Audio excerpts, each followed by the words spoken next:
¿Cómo están? Buenas noches, bienvenidos y bienvenidas a Dennis Iguales, en noche de miércoles aquí en la televisión pública. Y la verdad, somos siempre honestos con el que está y la que está del otro lado. Hoy teníamos un programa diferente armado. Hoy íbamos a entrevistar al ministro de Economía, precandidato a presidente Sergio Massa. Iba a hacer una entrevista en el Ministerio de Economía, de hecho, hoy por la tarde. Pero debido a la noticia de la jornada, triste noticia de la jornada, que es el crimen de una nena de 11 años en Lanús, provincia de Buenos Aires, bueno, los planes se modificaron. Porque esto tuvo un efecto directo, Pablo, en la política, en lo que tiene que ver con los cierres de campaña, los actos de campaña a solamente 4 días de las primarias que son el próximo domingo. Y en esa modificación del panorama político, del tablero en un punto de los candidatos, bueno, también la entrevista con el ministro Sergio Massa no se llevó adelante. Pero sin ninguna duda en Desiguales vamos a tratar este tema hoy con la mirada que nos caracteriza, que es el análisis del hecho, por supuesto, pero también, bueno, cómo se lee esto horas después de este, insisto, crimen horrible que ocurrió hoy 7:30 de la mañana. Sí, y tiene que ver en principio con la reacción de la dirigencia política en plena campaña, ¿no? La suspensión completa de las actividades en el marco de las campañas, de los cierres locales y de los cierres nacionales, más allá de algo que vamos a ir compartiendo a lo largo del programa. Hoy tenemos un programa de análisis, como decía Luli. La reacción inmediata, pero también para pensar lo que le cuesta a veces a la política este tipo de episodios que tienen que ver con la seguridad, que suelen caranchearse permanentemente, más el abordaje mediático que no colabora, pero se realimenta absolutamente todo, y después cierta dificultad también para no equivocarse, ¿no? No tanto, es como si la dirigencia política o cierto sector no se sintiera cómodo para decir lo que piensa, y mucho menos a tan pocos días de una elección. Entonces prefiere efectivamente guardarse, que además es una muestra de respeto. Además es una respuesta que también genera empatía en un día de duelo nacional prácticamente por lo que hemos vivido. Pero vamos a repasar el momento a momento. Arrancamos por Juan Pablo Arenaza, que fue es legislador porteño, pero también uno de los responsables de la campaña de Patricia Bullrich, que comunicó lo siguiente: debido a los tristes hechos de público conocimiento, enviamos nuestras condolencias y solidaridad a la familia y amigos de Morena. Hemos decidido suspender el acto de cierre de campaña en la provincia de Buenos Aires, previsto para mañana. Se refiere al acto de Patricia Bullrich. Sí, un acto que iba a ser justamente Lanús, porque esto no podemos obviarlo. Grindetti, el precandidato a gobernador, que va en la lista de Patricia Bullrich y que tiene una interna muy importante con Diego Santilli, quien acompaña a Horacio Rodríguez Larreta, es el intendente de licencia, entiendo, en el municipio de Lanús, o al menos no en pleno de sus actividades, porque también preside Independiente y también es precandidato, con lo cual el cierre de campaña de Bullrich era mañana en el partido de Lanús. Ojo, Bullrich suspendió su cierre, no sus actos de campaña el día de hoy, porque hace minutos, y después lo vamos a repasar, estuvo en Córdoba, donde dijo, no voy a hacer un acto, pero terminó haciendo un acto. Sí. No digo que esto esté mal o bien, digo que efectivamente ocurrió y que fue la única precandidata a presidenta o a gobernador, en este caso de la provincia de Buenos Aires, que hoy decidió seguir con su rutina habitual. Compartimos lo que dijo en cambio Axel Kicillof, gobernador que va por la reelección. Hoy tenía su cierre de campaña, recuerden que ayer lo contó aquí Carly Bianco, y dijo lo siguiente, Pablo. En Merlo era, ¿no? Sí. Dice, comunicado de prensa en virtud del doloroso y trágico crimen de Morena Domínguez, ocurrido esta mañana en Lanús, se decidió suspender el acto de campaña previsto para esta tarde en Merlo. Frente a esta tragedia, el gobierno provincial está coordinando tareas y esfuerzos con el gobierno de Lanús. Asimismo, por indicación del gobernador, se abocaron de inmediato al tema la Dirección General de Cultura y Educación, el ministro de Salud y el área de asistencia a las víctimas del Ministerio de Justicia. Por su parte, el Ministerio de Seguridad lidera la búsqueda de los criminales que afortunadamente arrojó sus primeros resultados. Nada devolverá la vida de Morena, pero este crimen tan espantoso que conmueve a toda la comunidad no quedará impune. Los esfuerzos en estas horas están orientados a la coordinación con el gobierno local, la contención de la familia y la comunidad escolar y la persecución a los criminales. Bueno, hablando del devenir efectivamente de la investigación y la causa, con Néstor Espósito en un ratito vamos a tratar de esclarecer. Con Nico vamos a analizar el momento a momento también de la política, de cómo se fue manejando y difundiendo determinada información. Sergio Massa, uno de los precandidatos de Unión por la Patria, estaba, por supuesto, en el marco de la campaña en distintas localidades, en este caso en Mar del Plata, en la provincia de Buenos Aires, pero en Mar del Plata. Y de esta manera comunicó también su suspensión o la suspensión del acto de cierre. decidimos suspender el acto de mañana y de alguna manera solidarizarnos con la familia de Morena. Tenemos que poner el acento en la lucha contra la inseguridad y de alguna manera consolidar un programa que permita trabajar en prevención en todas las ciudades para que no haya esta idea de que hay ciudades en las que se vive seguro y ciudades en las que se vive inseguro. Lo digo tal vez con la tranquilidad de que en 8 años de trabajo pude bajar 92% el delito como intendente de Tigre, convencido de que lo que hicimos en Tigre con cámaras, con móviles, con botones de pánico, con sistema satelital, lo tenemos que replicar en todas las ciudades porque la mejor forma de atacar semejante problema es con prevención. Bueno, muy bien, allí estaba Sergio Massa. El otro precandidato de Unión por la Patria, Juan Grabois, hace un rato nomás, una hora y pico, escribió un documento, o por lo menos una caracterización de todo el episodio a través de la red social Twitter. Y nosotros rescatamos algunos párrafos que vamos a compartir con ustedes porque nos parecían realmente muy, muy interesantes. El asesinato de Morena de 11 años conmueve al país y a nosotros en particular porque su papá, Hugo, es nuestro compañero. Integra el movimiento de trabajadores excluidos y se desempeña como operario en una de las cooperativas de reciclado que fundamos e integra el sistema mixto de reciclado de la Ciudad de Buenos Aires. Su hermano se formó en el Club 16 de Agosto, uno de los clubes que fundaron nuestros compañeros en Villa Caraza. Los autores del crimen han sido identificados y detenidos, según confirmó la propia Fiscalía. Se trata de 2 adultos que robaron y abandonaron herida a Morena en las cercanías de la escuela donde estudiaba. Como es moneda corriente en nuestros barrios populares, la zona estaba liberada por la policía que tardó 30 minutos en llegar con un patrullero local. Del mismo modo, la ambulancia municipal, que podría haberle salvado la vida, se demoró 40 minutos en llegar. Como afirmó el director del Hospital Evita, la muerte podría haberse evitado si los tiempos hubieran sido otros. Después vamos a volver a esto con Néstor. La respuesta de los representantes políticos de la Municipalidad de Lanús, lejos de asumir sus responsabilidades y actuar en consecuencia, fue pasearse por los medios y comunicar a las redacciones de los principales portales de noticias falsas, señalando personas que no participaron del hecho. Se refiere específicamente a menores de edad y, insisto, son párrafos que extrajimos porque es un comunicado muy, pero muy extenso. Y acá se menciona una operación que hubo hoy en contra de una diputada nacional porque dice lo siguiente, Juan Grabois.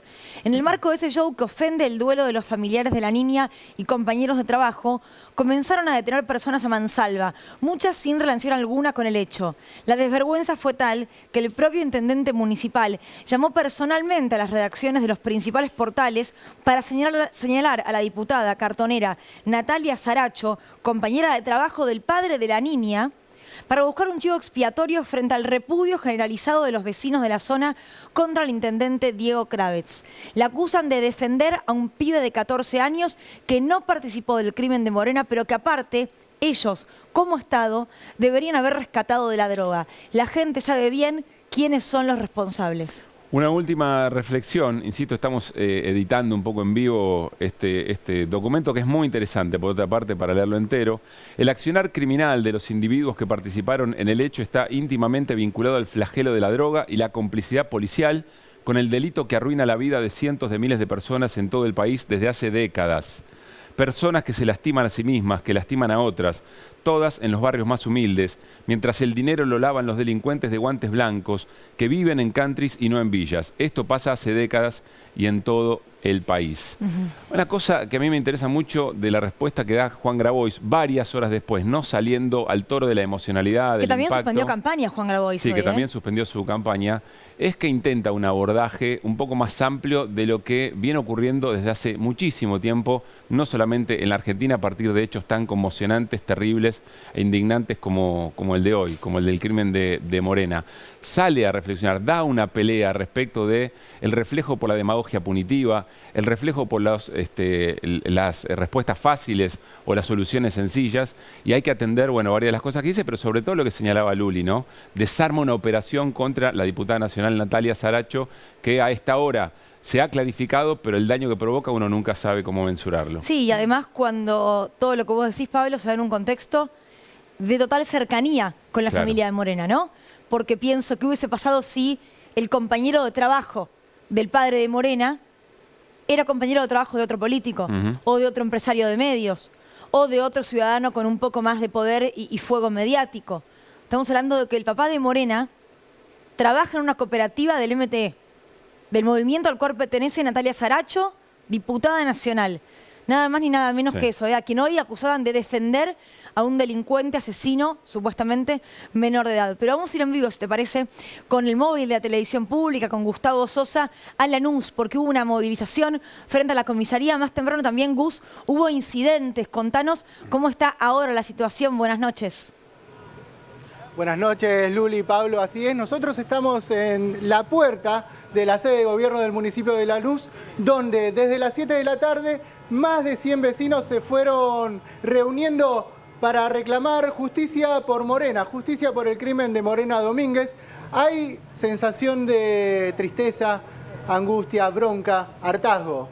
Hay un reclamo a la dirigencia, sin distinción de los partidos políticos. Hay un pedido de seguridad.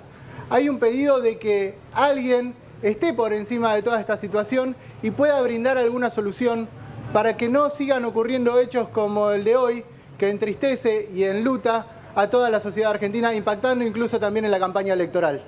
Gus, te pregunto por lo que tuvo que ver con incidentes de las últimas horas. Ahí veo un grupo de personas muy tranquila, reunida. ¿Cómo estuvo la situación frente al municipio de Lanús? Frente al municipio se fueron reuniendo a partir de las 7 de la tarde. Al principio eran muy pocas personas, se fueron juntando, llegaron a ser más de 100 que decidieron cortar Hipólito Yrigoyen. ¿Qué esperaban estas personas? Bueno, que la policía de alguna forma pueda cortar la calle y permitir este reclamo. No ocurrió, lo cual generó un mayor enojo por parte de estas personas, de los vecinos que reclaman seguridad y reclaman justicia por Morena. Y hasta hace unos 5 minutos un auto casi termina por atropellar a uno de los vecinos que estaba reclamando. Digo, la situación es muy angustiante para los vecinos. Gustavo, la última de mi parte, ¿se sabe si habrá alguna otra organización, otra movilización? ¿Se está hablando algo de eso? ¿Algún otro tipo de acción, digamos, vinculado a la reacción y al sentir de vecinos y vecinas? Por el momento no se sabe qué puede llegar a ocurrir, pero se está convocando desde las redes sociales, el Instagram del hermano de Morena está convocando al velorio de Morena en la casa de ella. Bien. La realidad es que estamos atentos a cómo van a seguir las novedades de este caso, pero es una situación por demás angustiante, por supuesto. Por supuesto. Gustavo, gracias. Estamos atentos y atentas a lo que nos traigas de allí. Abrazo grande, gran trabajo. Abrazo grande. Bueno, estamos con nuestros compañeros, con Flor, con Nico, con Néstor. Me gustaría arrancar con Néstor para saber las novedades de último momento, Néstor, con respecto a los detenidos, a la investigación que se está llevando adelante. Arranquemos por algo de lo que decía nuestro compañero recién. La avenida Hipólito Yrigoyen es la avenida troncal de Lanús, la que comunica desde el puente Pueyrredón hasta el sur, Avellaneda, Lanús, Lomas, Banfield, todo. Digo, cortar el tránsito ahí, interrumpir el tránsito ahí es un trastorno importante, por eso acaso esta decisión de bloquear esa posibilidad. Lo último que se sabe tiene que ver con de qué están imputados los únicos 2 detenidos, ambos mayores de edad, y cuento todo esto para decir que no hay ningún menor de edad que esté imputado por este episodio. Hay una fiscal que está interviniendo y que decidió escoger dentro de un amplio abanico de posibilidades la figura más grave que podía imputarles. La figura es homicidio en ocasión de robo. ¿Esto qué significa? Fueron a robar, el robo se complicó y terminaron matando, no para ocultar el robo, sino porque, como parte de la dinámica del robo, terminaron causando la muerte. Esta figura tiene en el Código Penal una escala que va de un mínimo de 10 años de cárcel a un máximo de 25 años de cárcel. Los 2 detenidos, ambos mayores de edad, están ahora, en este momento, alojados en una comisaría de Villa Diamante. Es muy probable que sean trasladados de allí porque la comunidad de Lanús ya sabe que están ahí y además los propios presos saben que están ahí. Está circulando por redes sociales un video tomado desde el interior de una de esas celdas hacia otra de esas celdas donde estaba alojado uno de los imputados, en el cual se prometen en esta jerga carcelaria, en estos códigos carcelarios, que va a haber una vendetta, que va a haber, en cuanto tengan contacto con él, estos ajustes de cuentas entre los propios detenidos por la violación de los códigos. El video es muy fuerte, no lo vamos a mostrar, el nivel de las amenazas es muy elevado, bueno, por eso están evaluando a esta hora la posibilidad de cambiarlos de lugar. ¿Qué es lo que terminó ocurriendo básicamente? Había una secuencia en la cual, a partir de las cámaras de seguridad, después de la huida de la moto, todos vimos hoy el video de una cámara privada que mostraba la secuencia del golpe, el intento de reanimación de Morena y demás, siguieron secuenciadas el resto de las cámaras de seguridad. Y llegaron, primero que todo, a la moto. Identificaron la moto, llegaron a la moto, la secuestraron y de la moto llegaron a las detenciones. 7 en principio. De esas 7 detenciones iniciales, entre ese grupo, estaban los 2 únicos imputados. Y había, y ahí apareció la confusión, un nene de 14 años de edad, con problemas de conducta, pero un niño, inimputable. La versión policial dice que ese niño se atribuyó el hecho. Dijo, sí, fui yo el que hizo esto. ¿Ante la policía, Néstor, esto? Ante la policía. Insisto con esto, la versión policial luego recogida por el municipio de Lanús y difundida a todos los medios es que se había hecho cargo del hecho, que había marcado a otra persona también menor de edad y que se había desplegado un operativo para buscar a ese otro menor de edad, con lo cual estaba instalada la idea de que había 2 nenes que habían causado la muerte de otra nena que iba al colegio. Esto es lo primero que surgió. A medida que empezaron a preguntarle al nene de 14 que se arrogó el episodio, se dieron cuenta que mentía. Empezaron a rastrear, a hacer una tarea, a caminar la zona y entendieron que entre los otros 7 estaban los 2 imputados. Los 2 imputados son hermanos por parte de madre, tienen el mismo apellido, el apellido es materno, uno tiene 23, el otro creo que tiene 27 o 29 años, no tengo claro ese dato. 25 y 28 creo. 25 y 28. Bien, ambos son mayores de 20 años de edad, están detenidos, comunicados y van a ser indagados mañana en el curso de la jornada. Sin entrar en tantos detalles, digamos, a esta hora hay muchas cosas que son bastante conocidas, pero sí de la autopsia se revela algo que recién en el comunicado de Juan Grabois es importante aclarar. Más allá de lo que haya demorado efectivamente la atención, era muy difícil que sobreviva Morena. El primer dato que arroja la autopsia es que había en Morena lesiones internas incompatibles con la vida. Cuando yo consulté qué es lo que había pasado, concretamente lo que me dicen es que detectaron que tenía, lo voy a decir textual como me lo dijeron, aunque técnicamente seguramente no es correcto en términos médicos, tenía el hígado partido en 2.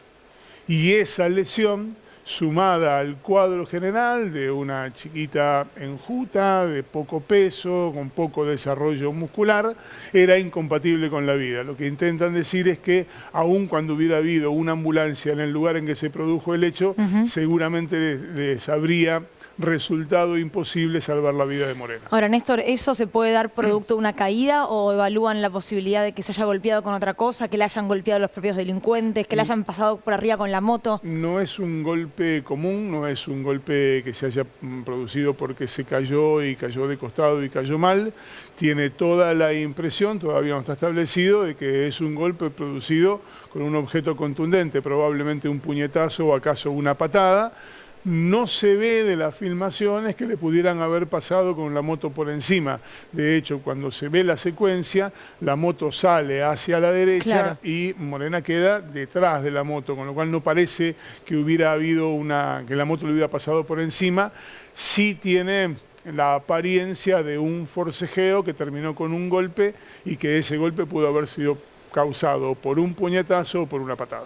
Bueno, importante la certeza que nos dan esto respecto a la investigación para después sí poder desovillar un poco tanta circulación de información podrida, ¿no? O frente al temor de las implicaciones políticas o la asignación de responsabilidades políticas, se empezó a difundir otra información muy distinta a la que efectivamente es y que nos cuenta Néstor. ¿Algo de eso estuviste elaborando, Nico? Para mí hay como 2 hechos extraordinarios en este hecho que patéticamente o trágicamente o muy tristemente es para las personas que viven en Villa Giardino, pero no solo en Villa Giardino, en un montón de municipios. Villa Diamante. Villa Diamante. Villa Giardino es el barrio dentro de Villa Diamante. ¿Sí? Sí, Villa por Giardino. Por eso Kravitz pone Villa Giardino, de hecho, ¿no? Pero los vecinos, cuando yo a la mañana le Villa preguntaba, me Giardino- decían, no, es Villa Diamante. Villa Giardino es uno de los barrios dentro de Villa Diamante. Villa Giardino tiene, por lo que me explicaban, yo la verdad que no lo conozco, voy a confesar esto, tiene una parte más de clase media baja y barrios muy populares, villas, para decirlo de una manera más entendible. Digo, son hechos como el que hoy se quedó con la vida de Morena, muy comunes en un montón de barrios del conurbano, en un montón de barrios de la Ciudad de Buenos Aires también, que, en este caso hay dos hechos extraordinarios. Por lo que sabemos hasta ahora, el primer hecho extraordinario es que es una muerte no intencional. Digamos, no hay un ataque a Morena con la intención de matarla, como sí muchas veces pasa en muchos hechos policiales que nosotros vemos en la televisión. Es un ataque muy violento, recontra violento, pero nadie intenta matar a otro con una patada o una piña tirado desde una moto. Bueno, eso es lo que se va a evaluar eventualmente en la investigación y después en el juzgamiento del hecho. Lo que digo es que ese puede ser un punto excepcional. Y el segundo hecho excepcional es el intento que se hizo por parte de los responsables de seguridad de la Municipalidad de Lanús de, ante el hecho de tener una nena de 11 años muerta en las calles de Lanús un día de semana a las 7:30 de la mañana a una cuadra de la escuela a la que iba caminando, intentar poner el foco en otro lado. ¿Cómo intentaron poner el foco en otro lado? Buscando instalar esta versión que yo no sé, yo creo que a esta altura ya no importa si es verdad o es mentira que este menor de edad en primera instancia dijo fui yo y después se corrigió, porque me parece que acá lo importante es por qué, si eso fue verdad o fue mentira, incluso siendo verdad, vos se lo vendés muy rápidamente a los medios de comunicación para tratar de que esa versión gane la agenda mucho más rápido que en tu municipio acaban de matar a una nena de 11 años o acaba de morir una nena de 11 años en un hecho muy violento, y aprovechando además la coincidencia de que el menor que había presuntamente hecho esa declaración ante la policía, no ante la justicia, ante la policía, ese menor tenía un hecho coincidente que había pasado muchos meses antes con una diputada del Frente de Todos, que es Natalia Saracho. Lo resumo muy rápidamente. Según la versión policial, Natalia Saracho terminó detenida por ese hecho, que nosotros lo hemos contado incluso en este programa. Según la policía, Natalia Saracho intentó evitar la aprehensión, la detención de ese menor de edad. Según Natalia Saracho, lo que estaba tratando de evitar no era su detención, sino que había un abuso por parte de la policía. Estaba siendo muy violenta la policía con ese menor de edad. Entonces, tomadas estas dos cosas, lo que se intentó hacer desde un sector de la Municipalidad de Lanús, yo hago especial hincapié acá, porque me parece que esto tiene mucho más que ver con el jefe de seguridad de Lanús, Diego Kravitz, que con el intendente Ernesto Grindetti, que hasta donde sé estuvo en contacto, de hecho lo dijo el propio gobernador Axel Kicillof, que estuvieron en contacto permanente sobre este caso. Pero Nico, no es solamente el secretario de seguridad, es quien quiere gobernar Lanús a partir de diciembre, es el candidato a intendente. Es precandidato a intendente en una interna, y además es jefe de gabinete y responsable de la seguridad de Lanús. Entonces me parece que lo extraordinario es esta situación. Es el carancheo político rápido y además flojísimo de papeles. Porque se te desactivó ¿en cuánto? En 5 minutos. O más o menos, porque si entras ahora a algunos portales de noticias, todavía sigue siendo noticia la detención de este menor de 14 años de hoy a la mañana, y se sigue hablando de eso por la vinculación o presunta vinculación política con dirigentes del MT. ¿En la causa judicial no hay nada de ese menor de 14 años? Fue uno de los detenidos. A mí lo que me cuentan es que cuando salen a detenerlos se encuentran a estas 7 personas, que las 7 personas, por lo que me explican a mí, no estaban en el mejor de los estados. Yo no quiero calificarlo en términos de qué tipo de adulteración de sus facultades tenían, porque no lo sé, pero el testimonio es ese. Entonces, cuando van a detenerlos, este chico es parte de las personas que estaban reunidas ahí. Entonces, este es un punto. Y después hay otro punto que es el que señalaba Pablo respecto a las demoras. ¿Qué sabemos hasta ahora? Sabemos que el hecho se produce a las 7:27 de la mañana, que presuntamente a las 8:10 de la mañana llega la ambulancia del SAME municipal, unos 40 minutos después. Podemos ver la captura, esta es parte del testimonio, en realidad, de un escrito que publicó justamente Diego Kravetz. Ahí lo podemos ver. Ven que dice subrayado, dice donde fallece, dice que llega al Hospital Evita, donde fallece 20 minutos después de haber ingresado. Este es un comunicado del municipio de Lanús. Comunicado de prensa del municipio de Lanús, firmado por Diego Kravetz, jefe de gabinete y responsable de seguridad. Y fíjate lo que dice el parte médico del Hospital Evita. Dice que la menor ingresó a las 8:30 y que la muerte se constata a las 9:30. Es decir, estuvo 1 hora en el hospital, no 20 minutos, como dijo Diego Kravetz. ¿Es importante esto? No sé si es tan importante cuánto tiempo estuvo en el hospital. Lo que sí terminamos configurando todo el tiempo es que desde el municipio de Lanús la información que se dio en off the record, y en este caso en un comunicado, es errónea. Es errónea. Respecto a las demoras de si cuánto tardó la ambulancia, cuántas ambulancias tiene Lanús, la ambulancia llega 40 minutos después de producido el hecho. Hay un dato que por lo menos yo no tengo, no sé si Néstor lo tiene, es en qué momento se produce el llamado al 911, que es un dato que no sabemos. Es decir, claro, la ambulancia tiene que ser informada para poder llegar al lugar. Y después otra cosa que también me parece que habría que aclarar, porque si no todo es una ensalada gigante. El director del Hospital Evita dijo que Lanús cuenta solo con 2 ambulancias, una del Hospital Evita, que es de carácter provincial, y que la municipalidad de Lanús tiene solo una. La municipalidad de Lanús, yo lo chequeé hace un ratito, me dijeron que ellos tienen 15 ambulancias en el municipio de Lanús. Digo, lo aclaro para que tampoco haya información falsa de ningún otro lado. Sí, igual yo hoy a la mañana me fijé justamente eso, y en la página web del municipio de Lanús se habla del SAME Lanús, que se creó hace 7 años. Esto es la página, pueden meterse cualquiera, la web de Lanús, y dicen que tienen 14 ambulancias, 180 médicos. Esto digo, información oficial, 14.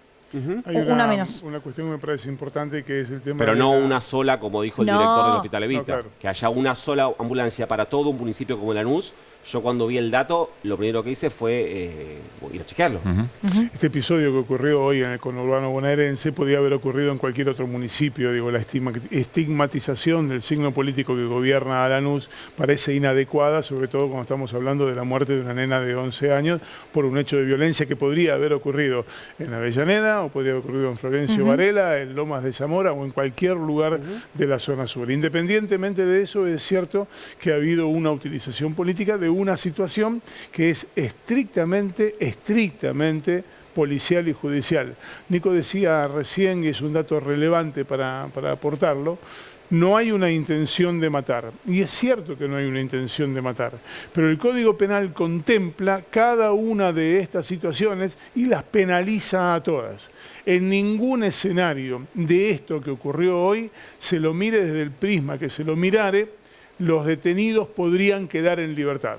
No hay posibilidades técnicas para que este delito sea considerado de manera tal que los detenidos pudieran ser rápidamente excarcelados, que es lo que de alguna manera se había instalado. Protegen a los delincuentes, van a quedar libres, la puerta giratoria. Y es cierto que existen las puertas giratorias en las comisarías, pero no es hacia afuera. La puerta giratoria es hacia adentro. Interesante este aspecto que menciona Néstor, para involucrarlo en la charla que vamos a tener con Sabina Frederick, que está en línea, ex ministra de Seguridad de la Nación y además presidente de la Agencia Argentina de Cooperación Internacional y Asistencia Humanitaria. Sabina, desde Desigual les saludamos. ¿Cómo va? Buenas noches. ¿Qué tal? Buenas noches, ¿cómo están? A ver, Sabina, primero un primer abordaje de la situación con tu experiencia, y después, efectivamente, en virtud de las reacciones que se han tenido hasta acá, ¿cómo estás evaluando eso también, ¿no? Las respuestas políticas, mediáticas. Bueno, lo primero que quería decir es que frente a un hecho de la gravedad de ¿no? Donde una niña de 11 años, morena, muere yendo a la escuela, ¿no?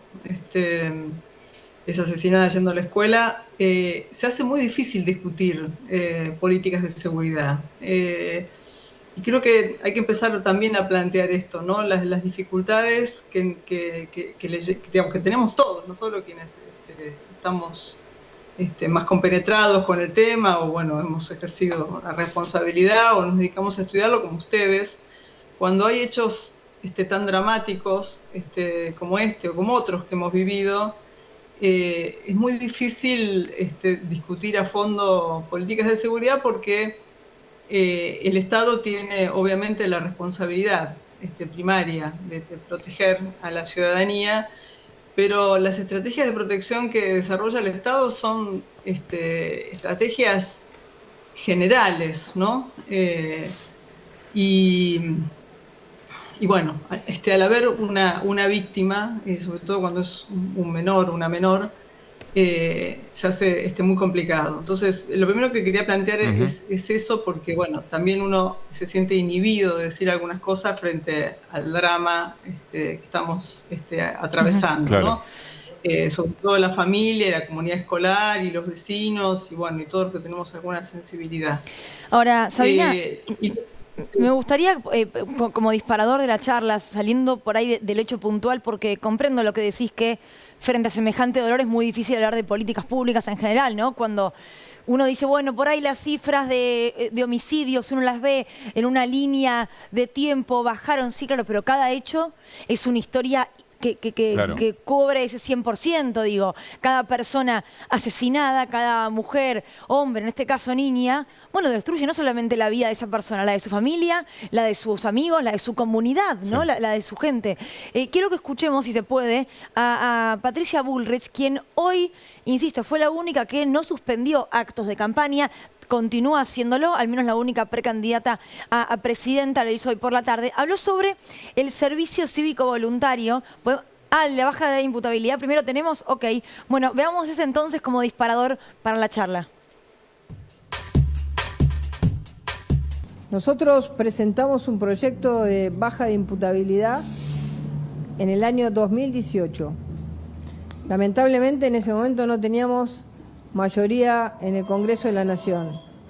Pero si a mí me toca ser presidente de la Nación, el 10 de diciembre ese proyecto, que además es un proyecto muy estudiado, entra el 10 de diciembre al Congreso de la Nación. Y yo espero que acompañen todos.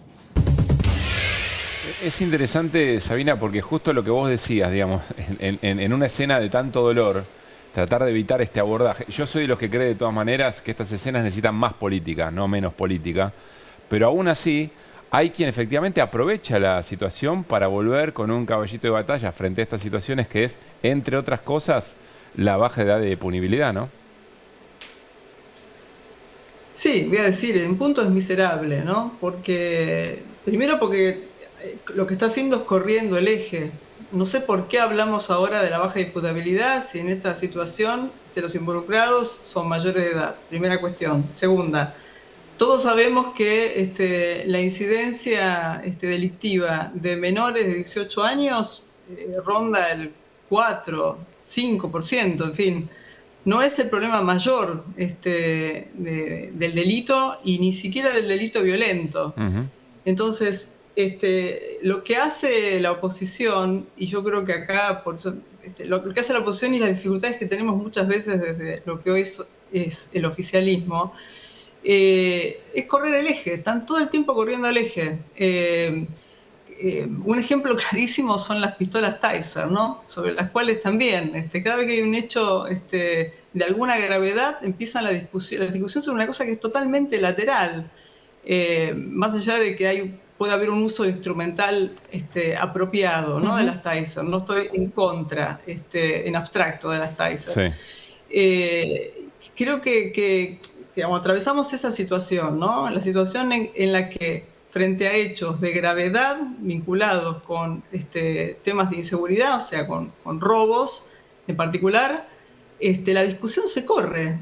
Y entonces nunca terminamos discutiendo cuáles, digamos, por eso, y vuelvo al punto, o sea, uno puede hoy mencionar estadísticas sobre cómo bajaron los homicidios en ocasión de robo, Pero una estadística como esa, en un día como hoy, Sí, la claro, verdad que es claro. Bueno, indignante. justamente, Es indignante. Sabina, para ser puntual con el tema de los números, si uno ve las estadísticas del Ministerio Público que conduce Julio Contegrand, hablo de la provincia de Buenos Aires, alguien que nada tiene que ver ni con Kicillof, ni con el kirchnerismo, ni se le parece, el 8,5% de los homicidios dolosos cometidos en 2022 fueron hechos por personas menores de edad. 8,5%, cuando hubo un total de 750 víctimas. Son números inmensos, ¿eh? No estoy diciendo que están bien las cifras, que me enorgullece ser argentina, sin ser bonaerense incluso, y decir que eso es un número simpático. Para nada, en absoluto. Pero si uno ve la estadística, viene bajando. 716 es una barbaridad, insisto. 716 con un total de víctimas fatales de 750, pero es un número que es cierto, como vos decís, si lo miramos en frío, bajan. Insisto con esto, no es para defender a nadie. Acá hay un municipio y hay una provincia gobernada por diferentes fuerzas políticas que tienen que hacerse cargo de esta situación. Sí, coincido plenamente. Inclusive si mirás los homicidios en ocasión de robo, en el 2021 fueron 35 y en el 2022 fueron 21 en la provincia de Buenos Aires. O sea que hubo una disminución, pero igual sigue habiendo 21. Claro. Y hubo uno hoy, Claro. que es un hecho indignante, o sea que no debiera ocurrir realmente. Sabina, quiero preguntarte por algo que mencionó un poco a la pasada Néstor, aquello de la puerta giratoria respecto de para qué lado funciona. Porque la segunda reacción inmediata, la primera es tratar de ver si hay alguna persona menor de edad involucrada e insistir con la baja edad de punibilidad. La segunda es ver cuántas veces entró y salió el sistema carcelario o el sistema o cómo atraviesa el sistema judicial. Y aparecen inmediatamente antecedentes. Ahí tengo una pregunta en concreto. En general se mencionan los antecedentes, pero no cuáles son las razones por las cuales efectivamente ingresaron, si cumplieron o no cumplieron una pena, es decir, si hicieron algo que no estaba de acuerdo a las reglas de lo que efectivamente allí ocurre. Y digo esto también en la dificultad de un día como hoy, pero en el momento en que sale con una ofensiva tan fuerte, una mirada de demagogia punitiva, la verdad es que mi primera reacción es tratar de ofrecerle a la ciudadanía herramientas para entender esto. Sí, inclusive uno sigue, estaba escuchando las entrevistas que estaban dando Kravets y también Ritondo y se contradicen entre ellos, porque las personas que fueron los responsables del homicidio de Morena, uno de ellos tenía un pedido de captura. Y Kravets está diciendo que ellos saben dónde están. Habla de ranchadas, sí, ¿no? De 3 ranchadas donde se encuentran a los, entre comillas, voy a decirlo, motochorros. Entonces, él sabe dónde están, tiene pedido de captura, pero resulta que no hace nada y le echa la culpa a la justicia. Entonces, todo este mecanismo por el cual se echan la culpa a los diferentes niveles del Poder Ejecutivo, ¿no? El municipio a la provincia a la nación, o al revés. O el Ejecutivo a la justicia. Todo eso es un mecanismo muy perverso que realmente como ciudadanos, como ciudadanas, si uno se pone en ese lugar, es muy desesperante, ¿no? Muy desesperante. Sí. Sabina, porque finalmente, digamos, sí, el Estado, con sus 2 poderes, que son los 2 poderes que intervienen en situaciones como esta, el Poder Legislativo genera las leyes, pero después son esos 2, Poder Ejecutivo y Poder Judicial, están todo el tiempo echándose la culpa, mientras que el Poder Judicial en general no tiene voz, ¿no? En estas situaciones, no habla. Sabina, quiero ahora sí compartamos lo que dijo Patricia Bullrich sobre el servicio cívico voluntario, porque hoy cuando le preguntaron por, soluciones ante este crimen tan horrendo del cual estamos hablando, ella dijo, yo había instalado este servicio cívico voluntario, después lo dieron de baja, haciendo referencia a cuando asumiste como ministra de Seguridad, siguiendo en el cargo que ella había tenido. Escuchemos a Bullrich. Nosotros habíamos hecho, y lo vamos a volver a hacer si así nos toca, un servicio cívico voluntario en Valores. Y aquellos chicos que no estudiaban ni trabajaban, si nosotros llevamos a todos los chicos que no estudian ni trabajan a tener un lugar donde comienzan a tener valores, a entender el valor de la vida, no estar todo el día en una esquina, a no ser dealers, a no ser soldaditos, a darle un sentido a la vida. Y nosotros a los más jóvenes los vamos a llevar adelante con este servicio cívico. ¿De qué se trataba ese servicio cívico si es que estaba en funciones cuando vos asumiste? Sí, ese servicio cívico voluntario en valores, la exministra Bullrich lo había instalado en algunos escuadrones de la Gendarmería Nacional. Cuando nosotros llegamos había solo 160 jóvenes involucrados en talleres, eran talleres de capacitación mecánica, en electricidad, el área de formación técnica de la Nación había instalado unos trailers en algunos escuadrones donde se desarrollaban estos cursos. Pero otra vez, es decir, los y las jóvenes, primero el estereotipo y la estigmatización hacia los jóvenes y las jóvenes como si fueran el problema de la delincuencia en Argentina, ¿no? Eso yo creo que hay que empezar también a cuestionarlo, porque sabemos que no es así, aunque hay muchos jóvenes y muchas jóvenes que están sin futuro, ¿no? En Argentina, que me parece el problema principal. Quien tiene que ocuparse de eso es la escuela. No entiendo por qué la Gendarmería tiene que dedicarse a formar a jóvenes en valores, porque por otro lado no era la formación en valores, sino una formación técnica.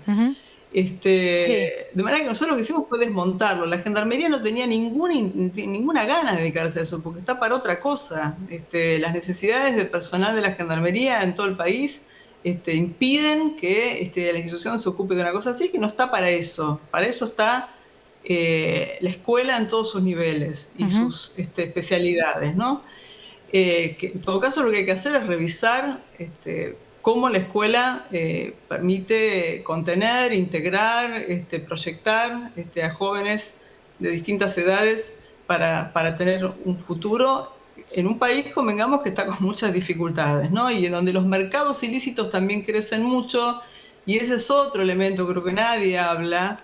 Hay que generar mecanismos para desalentar el crecimiento de esos mercados. El robo de un celular va a parar un mercado donde se vende ese celular de forma ilícita. Bueno, nadie está hablando de eso. Está hablando de la puerta giratoria de las cárceles, ¿no? Cuando en realidad tenés un mecanismo mucho más claro en donde este delito se reproduce y podría contenerse o limitarse. Así que esta idea del servicio cívico voluntario en valores me parece puede ser muy interesante para la ciudadanía en general. Digo, educarnos en valores como lo que es el servicio al otro, la construcción de comunidad, la solidaridad. Totalmente de acuerdo con eso. Claro, pero no parece ser el sentido, ¿no? Claro, ¿qué tiene que ver esto con la inseguridad? Claro. No tiene nada que ver. Entonces, estamos todo el tiempo escuchando eslogans, frases grandilocuentes, ideas completamente equivocadas en relación al objetivo que se persigue, porque en el campo de la seguridad, la otra cosa que no hay, como sí hay en el del mundo del trabajo o del desarrollo industrial, etcétera, son indicadores para medir la gestión. No hay indicadores para medir la gestión. Entonces, cualquiera dice cualquier cosa y hace cualquier cosa y pasa, porque no hay ningún tipo de mecanismo de evaluación, ¿no? Como sí tenemos en el terreno de la economía. Y yo creo que hay que empezar a exigir eso también. Sabina, se dice ya desde hace bastante tiempo que a los sectores progresistas, de centroizquierda, etcétera, le cuesta mucho el abordaje y tener una narrativa, tener un modo de comunicar el conjunto de ideas a la sociedad en materia de seguridad. ¿Crees que cambió algo eso? ¿Crees que estamos en la misma situación? A mí me llama mucho la atención, y yo comprendo, por supuesto, que a muy pocos días de una elección se tenga mucho cuidado en esos sentidos, digamos, ¿no? Pero retraerse frente a estas situaciones, sabiendo que además del otro lado hay una avanzada muy concreta y constante, pidiendo el menú de opciones que acabamos de observar, bueno, no deja de preocuparme. Pero ¿cómo lo evalúas vos eso? No, yo creo que efectivamente nosotros, a mí cada vez me cuesta hablar más de progresismo, ¿no? Porque es una categoría bastante difícil de ubicar, pero digo, aquellos que creemos que los problemas que denominamos de inseguridad tienen un origen complejo, que Sí. no es, no se puede resolver metiendo a todos los sospechosos en la cárcel, ¿no? Que es un poco lo que plantean, o eliminando el proceso penal, porque la idea también de Bullrich es, y no solo de Bullrich, es que la policía en flagrancia resuelva todo, ¿no? Bueno, los debates para mostrar que hay otro camino no tienen espacio. No, la verdad que no tenemos espacio, porque en parte porque la dinámica con la que se presentan está asociada a estas circunstancias que terminan dificultando mucho Claro. el debate, porque nosotros hablamos acá, por ahí estamos más o menos de acuerdo. A mí no me van a invitar seguramente a TN, y si me invitan no me van a dejar hablar. Claro, en medio de la conmoción, y de la desigualdad informativa es muy difícil dar estos debates en el momento en que la sociedad está prestando atención, digamos. Sí, y porque discutir a fondo estos temas requiere escenarios propicios y acuerdos inclusive internos dentro de nuestro espacio que, como ustedes saben, no hay, ¿no? Así es. Entonces, creo que es una asignatura pendiente que no sé si va a ser posible de saldar, ¿no? En el futuro. Bien. Ojalá sí, ojalá sí. Sabina, muchísimas gracias por tu tiempo. No, gracias a ustedes, que tengan buenas noches. Gracias. Bueno, hay mucho más para hablar, porque habló Sergio Berni, tenemos cortes sobre lo que dijo durante el día de hoy, se hizo presente en la comisaría donde estuvo también la familia de Morena. Y atención, porque hay una noticia internacional que nada tiene que ver con esto, pero mataron a un candidato a presidente en Ecuador. Esto ocurrió hace minutos. Sí, lo balearon a la salida de un acto de campaña. Luego de un mitin político, hay elecciones muy pronto en Ecuador. Ya habían matado a un alcalde hace poco tiempo y ahora mataron a un candidato a presidente en Ecuador. Hacemos un corte y también charlamos sobre esto.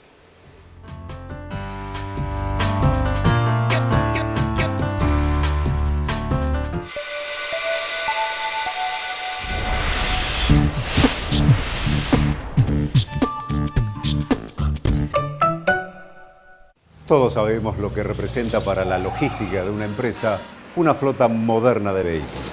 Por eso, a la hora de renovar el parque automotor, piense en el especialista. Adrián Mercado, líder en subastas industriales. Vos te concentrás en vos y te tirás. No importa nada. Te voy a meter preso a vos también. Bueno. Ah, mira vos estás por cumplir un servicio para la comunidad, ¿entendés? DT, La Misión, jueves, 22:30, Televisión Pública. Este es un año electoral y no estamos en campaña, estamos en Campañola. Y queremos que nos elijas porque con la Campañola se come, se unta y se disfruta. El que depositó el mejor atún recibirá la mejor tarta de atún.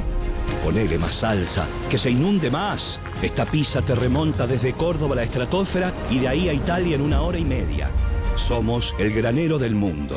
Podés darnos tu voto de confianza, que por calidad y variedad somos sin duda la mejor opción. Elegí la Campañola.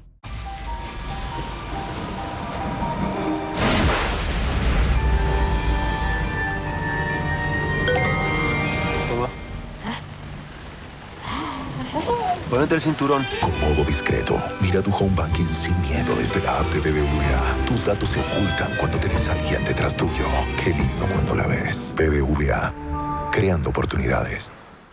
Super fin de semana Coto. Hasta el lunes tenés 80% de descuento en la segunda, llevando 2 iguales en marcas seleccionadas de cacao en polvo, café instantáneo Dolca, edulcorantes y legumbres. 70% de descuento en la segunda, llevando 2 iguales en marcas seleccionadas de yerba mate, galletitas, yogures y postres lácteos. 4x3 en leche larga vida La Serenísima Tetra Brick Age y 3x2 en jugos en polvo y todas las golosinas. Encontrá estas ofertas en nuestras tiendas y en www.cotodigital.com.ar. Coto.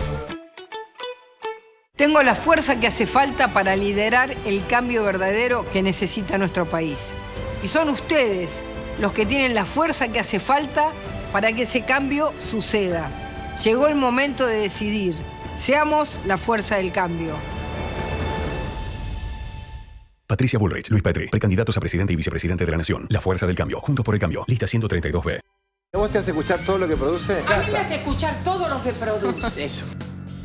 Y en un momento entro al dormitorio para buscar un cable, viste que te la todo mezclado. Sí. Me dice, hace falta que tengamos ¿Es que hacer necesario? esto. ¿Es necesario? Y le dije, sí. No me puedo imaginar la vida sin música. Claro. Y viste que hay, por ejemplo, Está bien, tenemos una música de fondo, pero real. Anfitrión, miércoles, 23:30, Televisión Pública. Dove invitó a mujeres que querían cortar su pelo dañado, pero en lugar de cortarlo, les pedimos que probaran Dove Regeneración Extrema. ¿Los resultados? 8 de cada 10 mujeres coinciden en que pueden evitar el corte gracias a Dove. Cortá con el daño, no con tu pelo. Derecho al futuro. Unión por la Patria. Axel Kicillof, Verónica Magario, precandidatos a gobernador y vicegobernadora de la provincia de Buenos Aires. Lista 134-2, celeste y blanca. Este momento único de elegir tu futuro no te lo va a poder robar nadie. Este 13 de agosto, por favor, acompáñame con tu voto. Marcelo Leguizamón, precandidato a senador provincial, sección octava, lista 132, Juntos por el Cambio.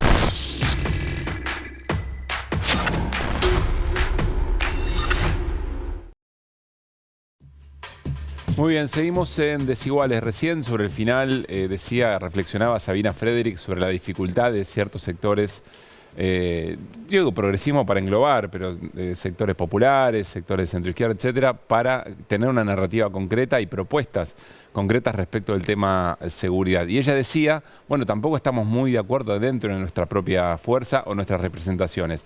Una de las reflexiones de Sergio Berni, ministro de Seguridad de la provincia de Buenos Aires, por ejemplo, fue la siguiente. Una persona que robe un celular esté preso, ¿cómo vamos a meter preso así? Una persona que roba un celular es un futuro homicidio, entonces tiene que estar detenido, y mientras está detenido tiene que estar trabajando, porque no tenemos, tiene que estar trabajando y tiene que trabajar para tres cosas: para solventar a su familia mientras está preso, tiene que trabajar para solventar los gastos que ocasionó, y tiene que trabajar para tener su mecanismo de vigilancia electrónica por los próximos 10 años. Y tiene que haber una agencia del Estado que vigile electrónicamente a todos aquellos que robaron un celular.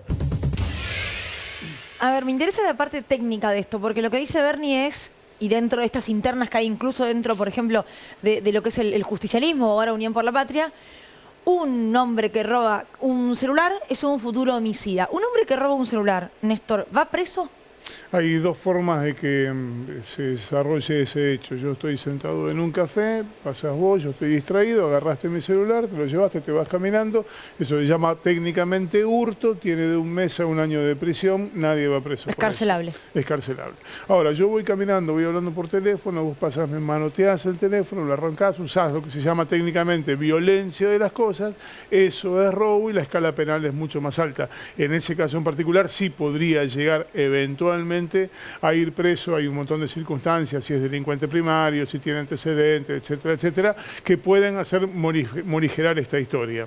Lo que está entiendo que está intentando decir Berni es que ese pequeño delito que se comete probablemente a edad muy temprana es el primer paso en una escala que desemboca allá, más lejos o más cerca, en un delito de naturaleza mayor, que podría eventualmente desembocar en un homicidio. No es una ecuación matemática que empieza en esta manera y termina en esta otra. Puede pasar o puede no ocurrir. El punto, no tengo ganas de ponerme riguroso, pero ¿el dato que da Berni tiene algún tipo de sustento estadístico o científico? No, es lo que dice Néstor, es más una cuestión de hipótesis, en teoría. El dato, porque si vos seguramente si vos agarrás a homicidas y ves delitos anteriores, en muchos casos encuentras robo previamente. El dato es ver cuántas personas que fueron detenidas por robo después cometieron homicidios.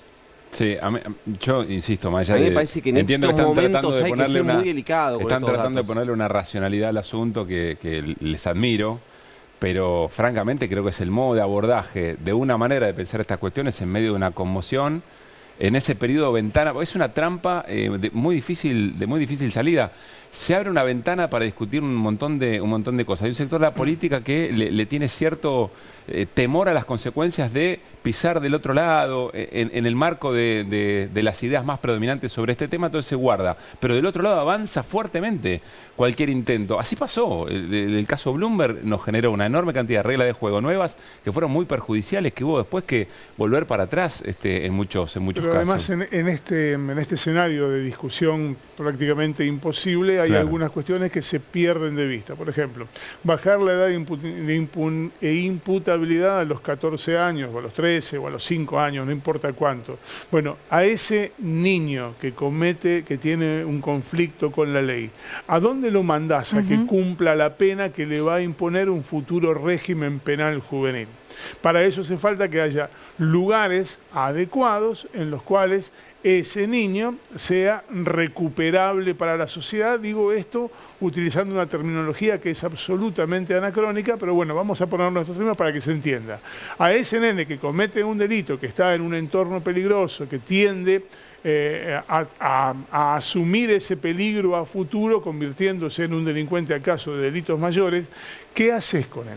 ¿Qué es lo que ofrece el sistema penal argentino para contener a ese nene y ofrecerle algo mejor que lo que puede tener en su hogar? Punto número 1.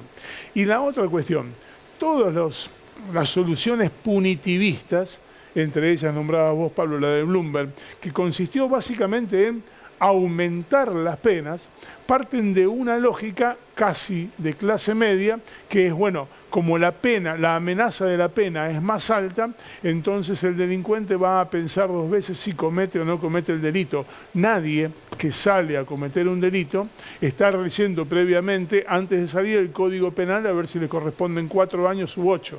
Entonces, esa lógica que tiende a solucionar todo aumentando las penas, se ha demostrado a lo largo de la historia que no ha servido para nada. También me pregunto si se invirtiese más dinero en institutos penales juveniles o en las cárceles mismas. ¿Qué se diría de parte de esos mismos sectores que piden cadenas perpetuas, que piden que a los 12, 10, 14 años te metan en cana para toda la vida? Porque ahí también habría algo de por qué estamos poniendo dinero en estos lugares que se pudran, esa famosa frase, que se pudran en la cárcel, como si fuesen efectivamente lugares donde te tiran como un perro con un hueso para que sobrevivas. Lo hablábamos, no sé si antes de salir al aire o en el aire, ya tengo la cabeza tan quemada que no sé en qué momento fue, si efectivamente este niño de 14 años, al que hoy en un primer momento se le imputó la comisión del hecho, vamos a suponer por vía de la hipótesis, ya hemos aclarado que no tiene nada que ver con esta historia, pero vamos a suponer que efectivamente sí, por vía de hipótesis, que él cometió el hecho. No solo el Estado no tiene nada para ofrecerle, sino que además por la situación en la que se encuentra ese niño, probablemente hubiera un juez de menores o un juez civil que dispusiera una tutela sobre él y que dispusiera ponerlo en un hogar para reencauzarlo, porque no está asegurada su estabilidad emocional y personal hoy y tampoco a futuro en el entorno familiar. Vamos, no tiene a sus padres y un hogar consolidado en el que pueda contenerlo para corregirlo. Ese niño probablemente vaya a un instituto de menores.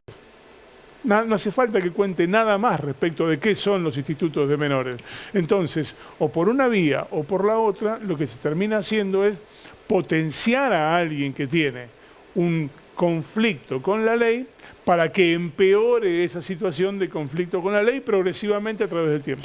Ya volvemos a hablar de esto, porque, insisto, todo se da en el medio de una sociedad a la que estos casos los conmociona y mucho, y con mucha lógica además, y además a 4 días de las elecciones. Nada más y nada menos. E insisto, en un municipio de un color político y en una provincia de otro. Con lo cual nadie puede acá señalar con el dedo y levantar las manos como diciendo yo no tengo nada que ver. Por eso también el reclamo es, bueno, ¿qué se hace desde la política a nivel, si se quiere, y como dice Pablo, ¿no?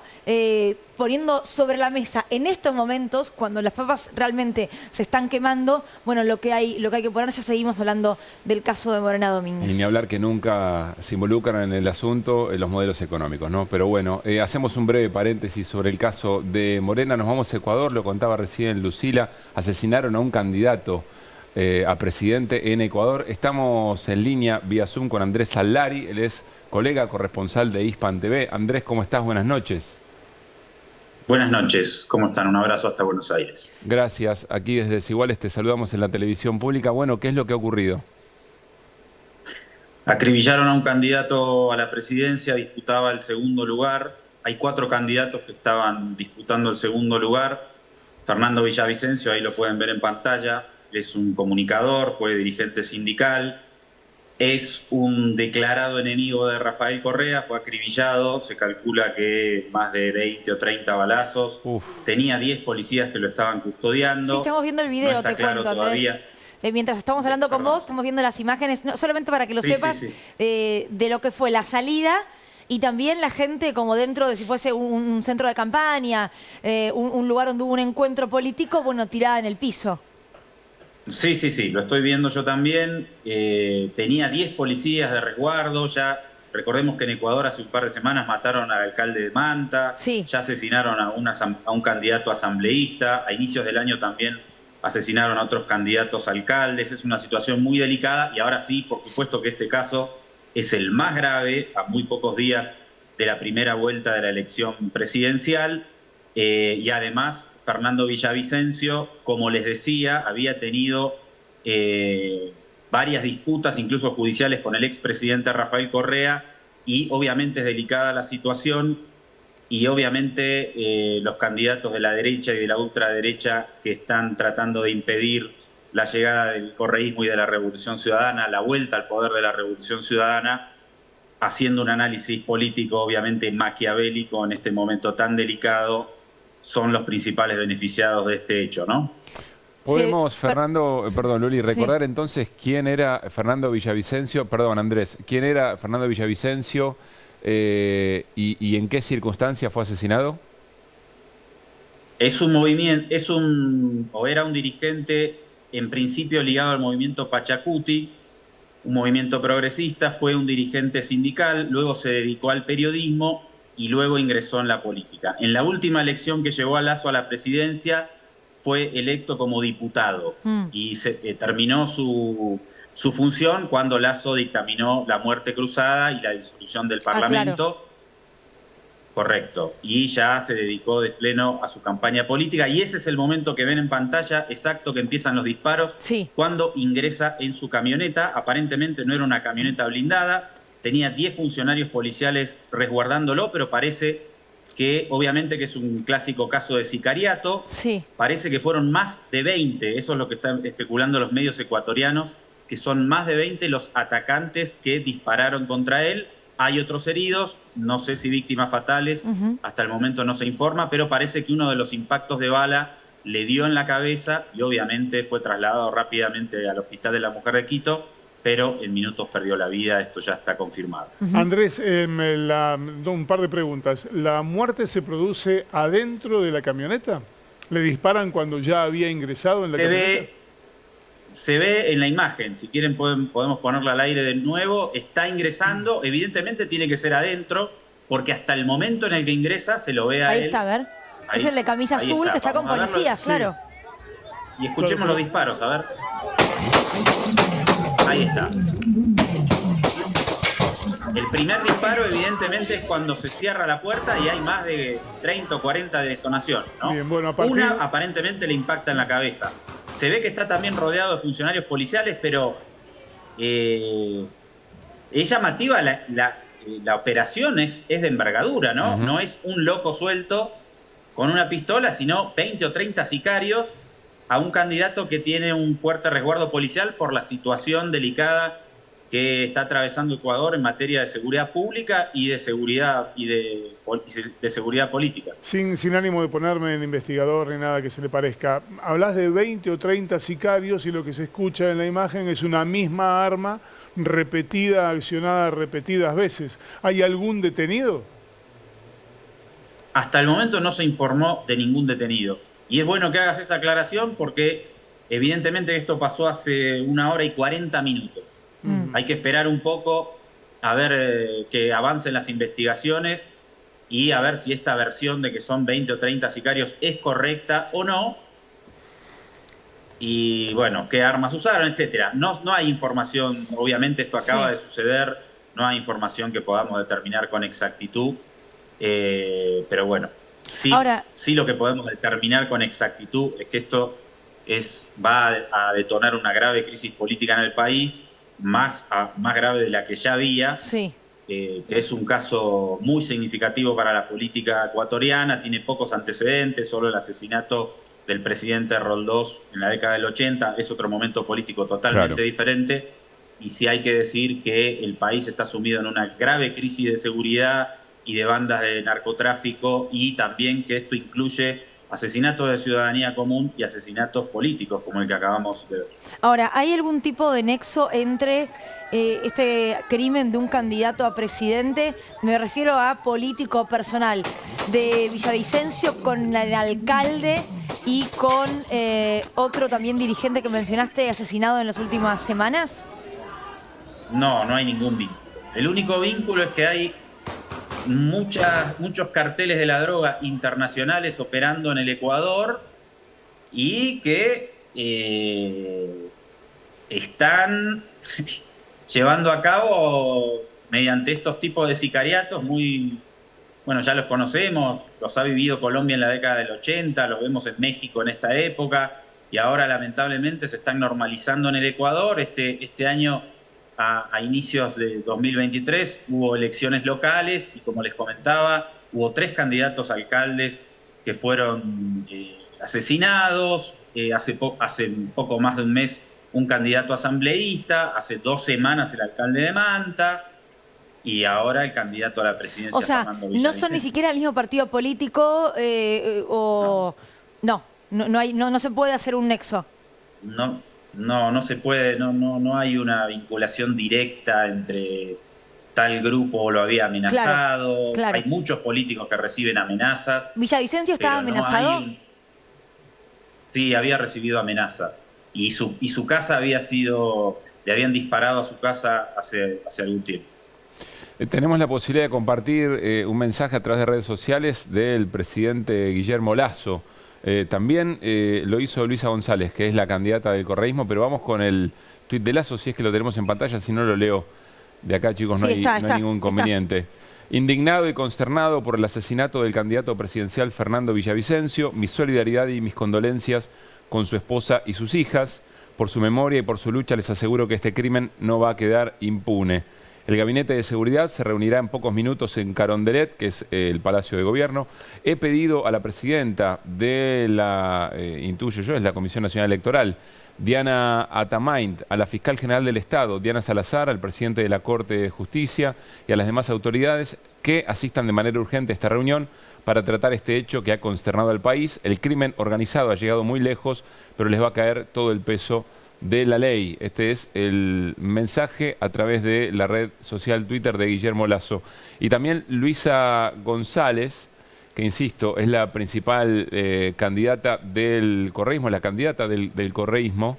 Ya vamos a leer el tuit de cuando tengamos de González. Te pregunto, aprovecho esto para consultarte, Andrés, por el vínculo de Guillermo Lasso con Villavicencio. Porque entiendo que había una cercanía importante, ¿no?, entre el candidato presidente y el presidente actual. La verdad que no conozco el vínculo de Guillermo Lasso con Fernando Villavicencio. Y extiendo una disculpa ahí. No, está perfecto. Bueno, Luisa González. Lo que sí les puedo decir es que esta situación de inestabilidad favorece a los candidatos de ultraderecha, genera una gran angustia en todo el país, y por la disputa que había habido entre Rafael Correa y Fernando Villavicencio, obviamente que los principales afectados en esto es la candidatura de la Revolución Ciudadana y de Luisa González, que está liderando las encuestas. Y esto obviamente que hay que leerlo, más allá del drama humano que se está viviendo, no puede dejar de leerse esta realidad. El correísmo que había tenido... Hay unos factores políticos que van a ser beneficiados por este hecho, y no son precisamente los de la Revolución Ciudadana, que está luchando punto a punto para poder imponerse en una primera vuelta. Ahí tenemos, este hecho cambia la ecuación, ¿no? Ahí tenemos, Fernando, Andrés, disculpas la interrupción, el tuit de Luisa González, la candidata de Revolución Ciudadana del correísmo: con indignación recibo la terrible noticia del atentado que produjo el fallecimiento de Fernando Villavicencio. Esto nos enluta a todos. Mi abrazo solidario a toda su familia y coidearios. Este vil acto no quedará en la impunidad. Luisa González, que tiene chances, la verdad, de ganar, o tenía, no lo sé, porque bueno, teniendo en cuenta punto esto... por punto, decía Andrés. Tiene chances, el dato es saber si puede ganar en primera vuelta. Había 7 candidatos varones que disputan la presidencia con ella, ahora son 6. Y lo que seguramente va a suceder, que es lo que le pasó a Andrés Arauz en la elección anterior, que ganó la elección anterior, Andrés Arauz por el correísmo, Sí. hoy va de candidato a vicepresidente, lo lógico es que esos candidatos, si la Revolución Ciudadana no puede imponerse en la primera vuelta, se unan para ir contra Luisa González en la segunda, y así es como logró imponerse y lograr la presidencia al presidente Guillermo Lasso. Insistimos, el video la verdad que es impresionante, Sí. incluso con sonido ambiente. Claro, un candidato a presidente saliendo de una reunión política, mucha gente con el celular, y lo estamos viendo. Si puede ponerse el sonido también.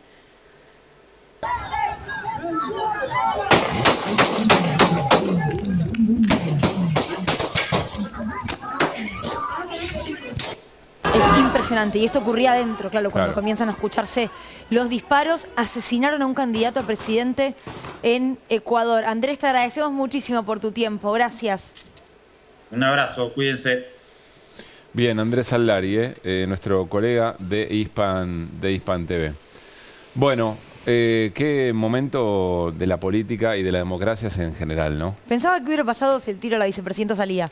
Se me vino a la cabeza de repente porque... Cristina Fernández de Kirchner. Sí, claro, porque se va a cumplir ahora un mes, Sí, el 1 de septiembre. Un año, Un perdón. Un año, el 1 de septiembre, y recién el colega desde Ecuador decía, bueno, esto lo hemos visto en Colombia en su momento, en México ahora, lamentablemente. Él habla de Ecuador como un lugar en el que lamentablemente también comienza a ocurrir. En Argentina, en los últimos 40 años de democracia, no tenemos ese recuerdo, Néstor. Hasta ahora, e insisto, hace un año podría haber cambiado la historia. Sí, ha habido en la época de Alfonsín un atentado político en ese momento que tampoco prosperó, y ahora son 2 episodios, 2 íconos.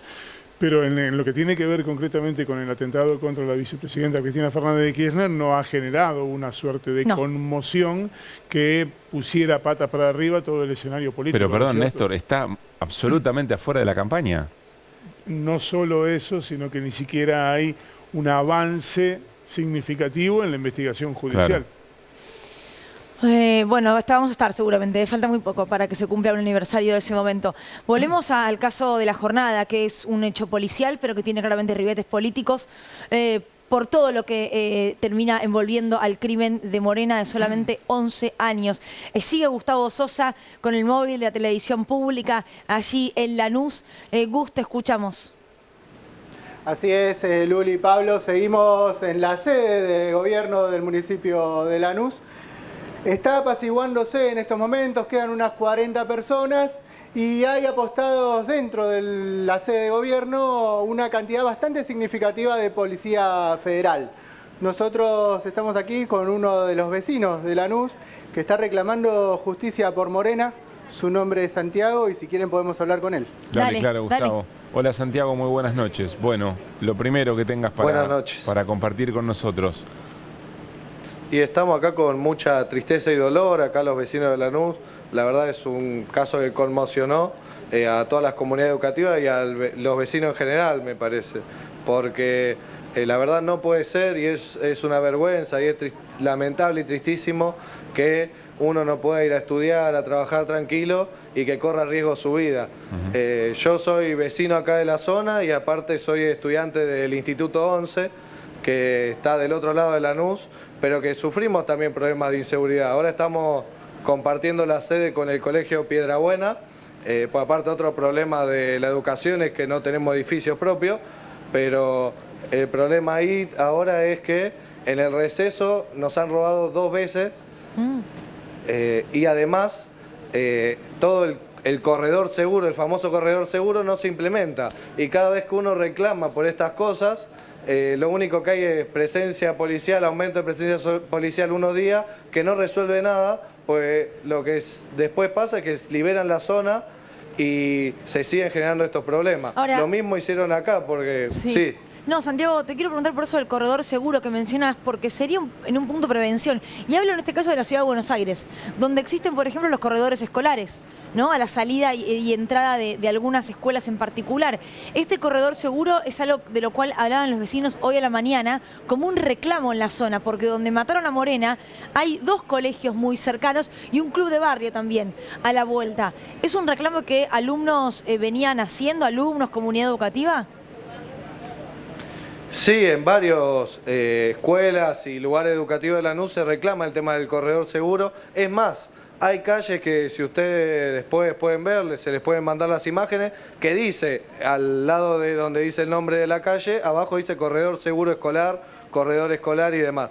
Pero la realidad es que no funciona. Seguimos sufriendo hechos de inseguridad y la verdad esta es una muerte evitable porque no se dan ni siquiera políticas para esos corredores seguros. Uno ni siquiera habla de una provincia o de un municipio seguro, habla de un corredor y no se garantiza ni siquiera eso. Santiago, por lo que se charla con vecinos y vecinas, ¿la responsabilidad se le asigna a toda la política en términos generales? ¿Se identifican responsabilidades más puntuales? Sobre las responsabilidades creo que hay una amplia gama, porque tiene que ver en algún punto la marginación y la miseria que hay en algunos lados que causa que ciertos sectores terminen yendo a lo que es la delincuencia y demás, y se vincula al narcotráfico, por ejemplo. Ese chico, por ejemplo, no habría que tener una política del Estado para que ese chico esté en la escuela. El chico que asesinó a Morena. Así que hay una el menor que en teoría de varios sectores. Claro. Te referís al menor que se mencionó, pero recién Néstor nos daba detalles de la investigación y no está vinculado con la muerte de Morena, Néstor, ¿no? Reiteremos eso. No hay menores de edad involucrados en el episodio de Morena. Los únicos 2 detenidos, ambos son mayores de edad.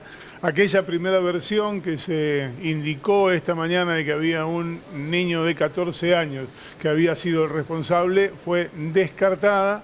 Para la fiscal que interviene en el caso, está esclarecido con 2 imputados, ambos mayores de edad. No hay menores de edad metidos en esta historia. De todas maneras, comparto con Santiago que un menor de edad, en la circunstancia, Néstor, en la que vos nos contabas que terminó, que es por ahí diciendo fui yo para salvar a otro y con el historial que tiene que estar en la escuela. Eso es cierto. Sí, claro, más allá de que en este caso no está involucrado como asesino ni como cómplice del crimen. Pero es verdad, yo coincido con vos, Santiago, ese pibe también tenía que estar en la escuela y hay un estado ahí que estuvo ausente. Vos, por lo que hablaste con tus vecinos en tu barrio, ¿cómo crees que van a continuar los próximos días? Si es que van a seguir movilizándose, el domingo hay elecciones, no es menor, va a haber un operativo seguramente en muchas de estas escuelas. Bueno, en principio aclarar que bueno, todo esto se da con un profundo dolor, principalmente en la familia. Yo no, la verdad me cuesta ponerme en el lugar de la comunidad educativa de la escuela donde pasó esto, cómo va a vivir el transcurso de esta semana y la semana que viene y el después también, porque la verdad pensar el colegio como un lugar donde pasó este hecho y que le recuerde eso debe ser muy doloroso y muy triste para toda la comunidad en su conjunto.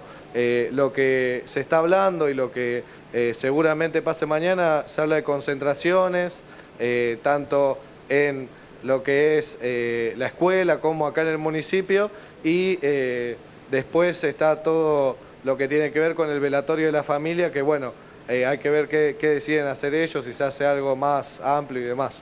Santiago, muchísimas gracias por este rato. Lo mismo para vos, Gus, un gran abrazo y gran trabajo. Muchas gracias, Luli y Pablo. Nosotros seguimos en contacto, atentos a lo que pueda seguir ocurriendo. Gracias, Bien. Gus. Bueno, tremendo cómo además permea, ¿no? Se instaló en un momento del día que había un pibe de 14 años involucrado y no estoy achacándole ninguna responsabilidad a Santiago. Es que no lo dijo ni siquiera y voy a decir mala leche, está mal dicho, pero bueno, ni con mala intención. Claro, por supuesto. Digo, lo dijo como, che, ese pibe tiene que estar en una escuela. Pero de hecho, Patricia Bullrich acaba de dar una entrevista hace un rato y está hablando de su proyecto para la baja de la imputabilidad. Así es. No tiene nada que ver con este caso. Nico, en todo caso se puede discutir. Los cierres de campaña entonces se suspendieron, ¿no? Se suspendieron todos. Todos, por lo menos los previstos para mañana en territorio bonaerense están todos suspendidos. También el de en La Plata. El Teatro Argentino de La Plata. Hoy el que estaba hoy era el de Merlo, que era el cierre de Unión por la Patria en la provincia de Buenos Aires, que iba a estar igualmente el precandidato a presidente de Unión por la Patria, Sergio Massa, pero era el cierre de Kicillof en realidad. Ese fue el primero en suspenderse y después terminaron suspendiéndose. Y el de Bullrich mañana, que era el de Bullrich también mañana, y también el de Rodríguez Larreta. Martín Lustó, que en la ciudad de Buenos Aires también lo suspendió. Sí, suspenderon todos. ¿Cómo crees que esto, y se lo pregunta a Flor también, ¿no? Que recordaba con mucho tino el caso del kiosquero asesinado en La Matanza en 2021, Flor? Se lo pregunto a los tres, ¿no? ¿Cómo creen que esto puede llegar a influir el domingo? Y si nosotros tenemos en cuenta que todos los analistas coinciden en que hay un porcentaje de la población que decide su voto en las últimas 72 horas, puede tener algún tipo de influencia. Hay algo que pasa, que sí pasa en la provincia. En la provincia de Buenos Aires hay un desconocimiento muy grande, pero no un desconocimiento de carácter jurídico, un desconocimiento de, bueno, acá pasa algo y es muy difícil, que por ahí no pasa en otras provincias, que no termina de tener claro, o el común de la persona no termina de tener claro quién es el responsable de lo que pasa. Si es el intendente, si es el gobernador o si es el presidente de la nación. ¿Pasa un poco en Rosario también eso o no? No sé si en Rosario pasa, la verdad tendría que vivir.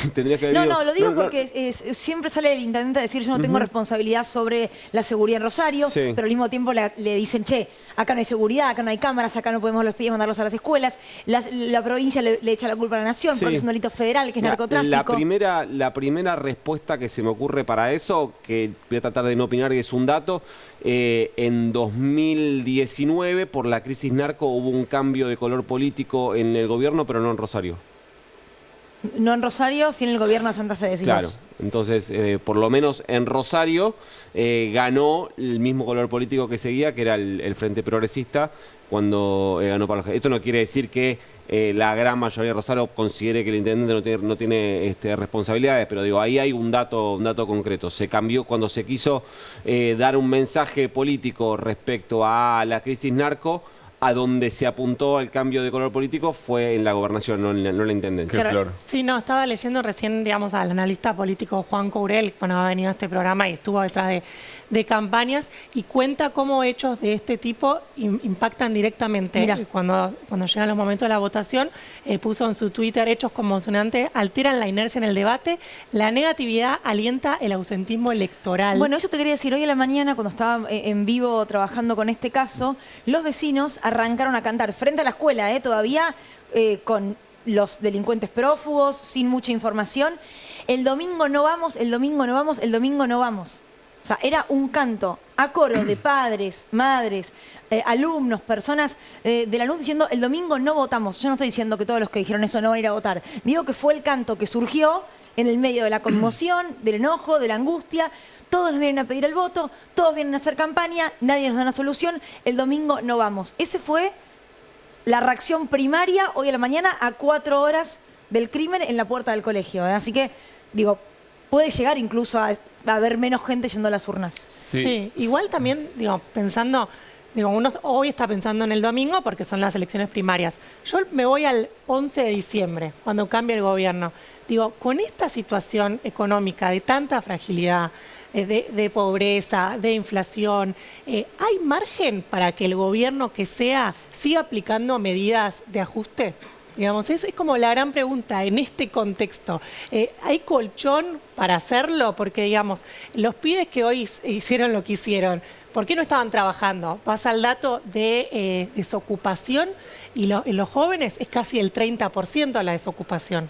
Entonces, digamos, eso es otra pregunta para hacerse. ¿Cuánto colchón tenés para seguir aplicando medidas de ajuste? Y después escuchás a los candidatos y te dicen, vamos a bajar el déficit y además vamos a bajar las retenciones. Y vos decís, el primer paso que vas a hacer es bajar retenciones. Digamos, desfinanciar al Estado, digamos. Claro. Sí. El número que me dieron respecto a la perspectiva de participación para el domingo, que es muy difícil de definir, ¿no? ¿En provincia? A nivel nacional. Me esperan en Unión por la Patria por lo menos entre un 65 y un 67%. ¿Es bajo? Y el promedio general es del 75%. En las elecciones, 70% se espera. En las PASO presidenciales, que hasta ahora hubo 3, 2011, 2015 y 2019, votó en 2011 el 74, en 2015 el 76 y en 2019 el 78. ¿En las PASO el 78? 75, más o menos. Es mucho 78 en las PASO, ¿no? En 2019 recordá que en 2019 hubo una muy alta participación electoral, creo que es solo comparable con la de la vuelta de la democracia. 75% en el 83 igual promedio, subió muy entonces. poco. En las generales pasó de 78 a 80. En general siempre sí era la claro. participación en la PASO. O sea, se calcula, esto es siempre pronósticos, hay que ver el día domingo que ocurre, casi 10 puntos menos que el promedio de las PASO anteriores. Hay que ver qué es lo que pasa, pero sí a mí me dijeron que las perspectivas están en ese número. Carly Bianco, nuestro invitado del día de ayer, jefe de asesores del gobernador Kicillof, habló de un 70%. 10 puntos menos es 3 millones de personas. Me costaría muchísimo calcularlo, la verdad. No lo tengo claro, pero puede ser. Me quedo pensando en la desigualdad para abordar situaciones en el marco de una conmoción como la que generó el crimen de Morena, como la que genera el crimen de Morena. Porque si lo que plantea Nico, o que recuerda Nico, que plantean especialistas, el grado de emocionalidad con la que se va a votar en nuestras democracias en el último tiempo. ¿Quién tiene más capacidad de incidir sobre esa emocionalidad? Sobre qué explicaciones respecto de las cosas que nos van ocurriendo y qué difícil involucrar, por ejemplo, las dimensiones que plantea Flor, digamos, ¿no? Los niveles de ocupación, de distribución del ingreso, el desarrollo de un país, etcétera, etcétera, la situación de las infancias, de las adolescencias. Todo eso no entra. Lo que entra es... Por eso, insisto, observen la jornada de hoy. Hay un repliegue de un sector de la dirigencia política porque siempre se siente... que no puede dar en la tecla de la discursividad de este momento, y hay otro que avanza rápidamente, incluso aunque no haya menores involucrados, sobre la baja de la edad de punibilidad, sobre servicios cívicos voluntarios, bueno, etcétera, etcétera. Esa desigualdad en la capacidad de incidir sobre la lectura de algo que nos conmueve, a mí me parece que en este tipo de democracia está afectando muchísimo. Veremos qué es lo que pasa eventualmente el domingo. Es un poquito más de 3 millones de personas, un 10%, 3.400.000 más o menos. 3.400.000. Hacemos un corte, ya venimos.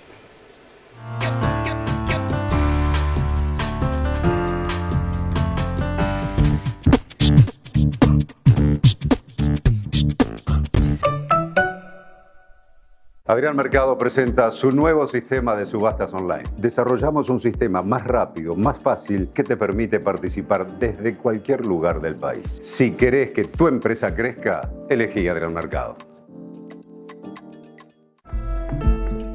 ¿Quién le podría haber hecho mal o quién tenía intención de hacerle mal a Miguel? Y ahí como que empezamos a armar el rompecabezas y aparece la figura del Servicio de Calle La Novena como posible responsable de la desaparición de Miguel. Fue importante porque había 2 condenas a prisión perpetua, pero nos íbamos con las manos vacías. Una frase empezó a recorrer la Argentina.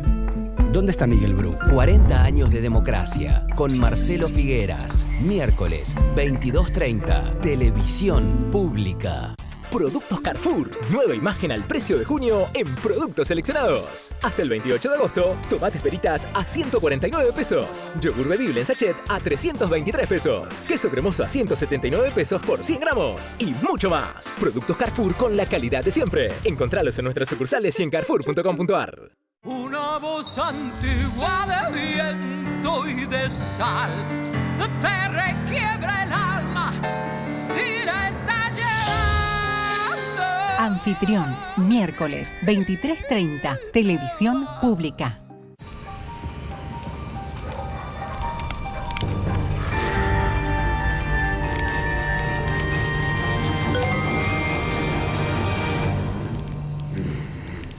Con modo discreto, mira tu home banking sin miedo desde la app de BBVA. Tus datos se ocultan cuando tienes a alguien detrás tuyo. Qué lindo cuando la ves. BBVA, creando oportunidades. Aceptar 60% de pobreza infantil no es realismo. Nuestro realismo dice que una Argentina humana es posible, que cada argentino va a tener su casa, que el sueldo nos va a alcanzar para vivir bien, que todos los pibes van a tener escuela y comida, que cada voto sea un grito de rebelión contra la resignación y la injusticia. Juan Grabois, Paula Valmedina, precandidatos a presidente y vicepresidenta de la Nación. Lista 134B, Justa y Soberana Unión por la Patria. Chiquetere. Chiquetere, chiquetere, chiquetere,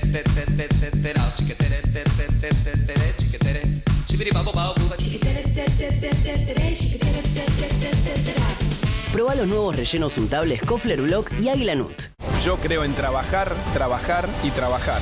Maximiliano Ferraro, Mariela Coleta, Álvaro González, precandidatos a diputados nacionales por la Ciudad Autónoma de Buenos Aires. Lista 504A, Juntos por el Cambio.